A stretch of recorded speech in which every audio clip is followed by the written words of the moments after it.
Assalamualaikum warahmatullahi wabarakatuh. Senang sekali kita bisa bertemu kembali dalam mata pelajaran prakarya.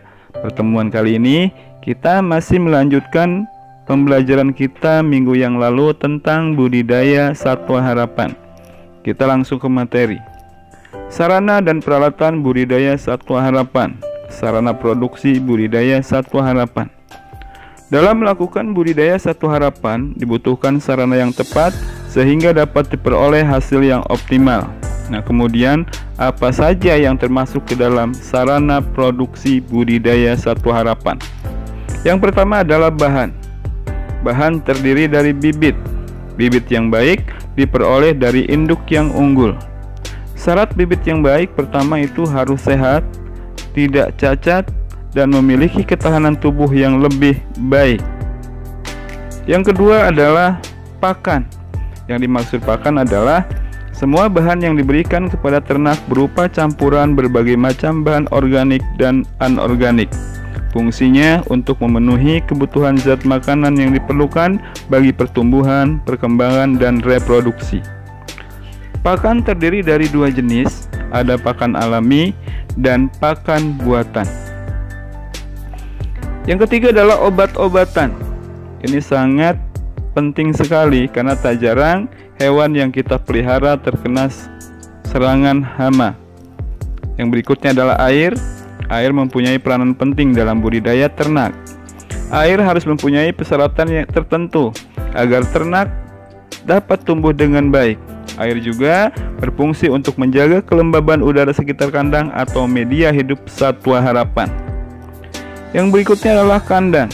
Yang dimaksud dengan kandang adalah bangunan yang dapat digunakan untuk melindungi ternak dari pengaruh cuaca buruk seperti hujan, panas matahari, angin kencang, dan gangguan lainnya. Adapun syarat minimal kandang yang baik. Pertama, ternak dapat bergerak dengan nyaman di dalamnya. Kedua, kandang dapat menunjang produktivitas. Ketiga, kandang memiliki sirkulasi udara yang lancar. Keempat, kandang mudah dibersihkan. Kelima, kandang dapat melindungi ternak dari terik matahari, hujan, dan kondisi lingkungan yang dapat mengganggu kesehatan ternak. Keenam, kandang dapat mempermudah pekerja dalam mengelola ternak. Yang ketujuh, kandang memiliki saluran pembuangan limbah yang layak dan tidak mengganggu lingkungan. Sarana berikutnya setelah bibit adalah alat.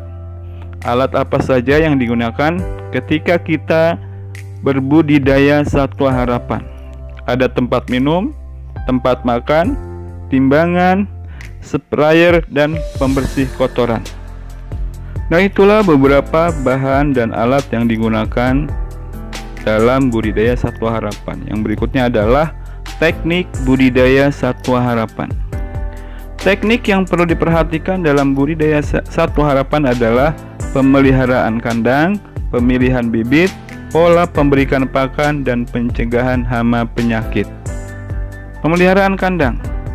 Kandang yang bersih dan nyaman sangat penting dalam budidaya satwa harapan. Kandang harus senantiasa rutin dibersihkan agar satwa yang kita pelihara itu terjaga kesehatannya.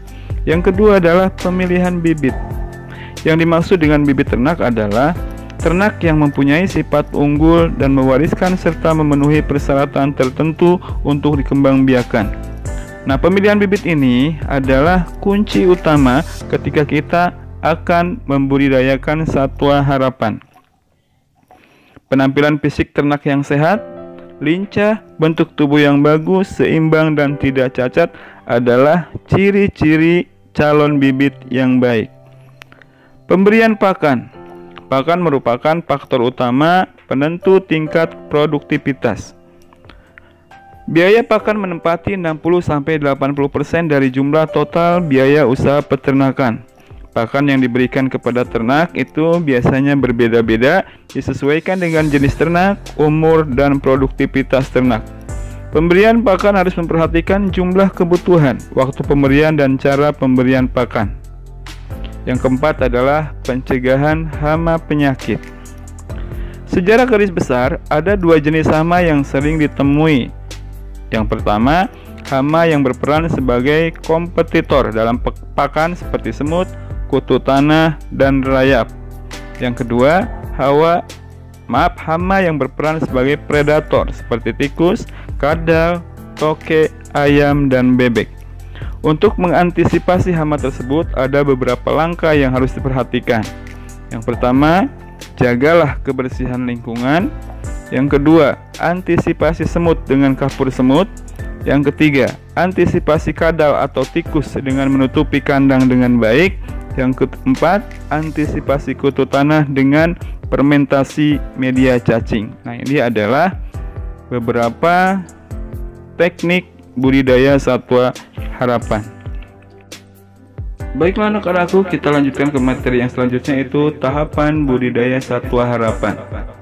Tahapan budidaya satwa harapan terdiri dari perencanaan, menyiapkan sarana produksi, proses budidaya satwa harapan yang terdiri dari sarana dan prasarana, serta pembibitan.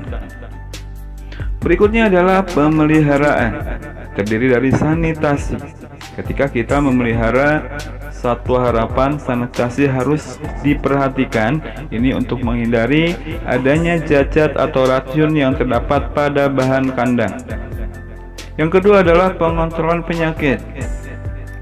Banyak sekali yang harus dikontrol, dari mulai hewan ternaknya, kemudian pakan yang diberikan, kandang juga itu harus sering kita kontrol agar budidaya ternak berjalan dengan baik. Kemudian perawatan ternak. Kandang yang kita buat diusahakan semirip mungkin dengan habitat aslinya, yaitu lembab dan gelap, sehingga nanti satwa yang kita pelihara akan merasa nyaman. Ya, kalau sudah nyaman biasanya ternak akan berkembang dengan baik. Kemudian adalah pemberian pakan. Ini sangat penting menentukan pertumbuhan baik dan tidak baiknya suatu satwa yang sedang kita pelihara. Yang berikutnya adalah pemeliharaan kandang. Kandang yang digunakan harus senantiasa kita kontrol sehingga tetap layak untuk dijadikan budidaya ternak satwa harapan. Yang berikutnya adalah lokasi. Lokasi satwa peternakan satwa harapan itu harus tenang, teduh, dan mendapat sirkulasi udara yang baik. Nah, kemudian juga lokasi jarak kandang sebaiknya jauh dari sumber kebisingan seperti pasar dan jalan raya. Berikutnya adalah hama dan penyakit. Ini adalah dua hal yang harus kita perhatikan agar ternak yang kita kembangbiakan senantiasa sehat dan jauh dari hama dan penyakit. Yang berikutnya adalah pemberian vaksin dan obat. Nah, ini untuk menjaga agar satwa yang kita pelihara senantiasa sehat, berkembang dengan baik hingga masa panen tiba, ya. Yang terakhir adalah panen. Nah, ini adalah hal yang sangat ditunggu-tunggu ketika kita membudidayakan suatu ternak. Nah, anak-anak sekalian, itulah materi yang kita pelajari tentang budidaya satwa harapan. Bagaimana semuanya bisa dipahami? Silakan diulang-ulang, dibaca-baca kembali ya, agar kalian bisa memahami dari sub per sub bab yang kita bahas.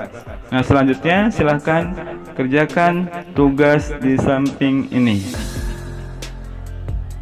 Silahkan jawabannya ditulis di buku catat kalian, kemudian dipoto dan dikirimkan di classroom. Baik anak-anakku yang tersayang, agar channel ini berkembang dengan bagus dan Bapak bersemangat lagi dalam membuat video pembelajaran, silahkan dukung dengan cara like dan subscribe setelah ditonton minimal 3 menit ya. Nah, kita tutup sampai di sini saja pelajaran kita. Assalamualaikum warahmatullahi wabarakatuh.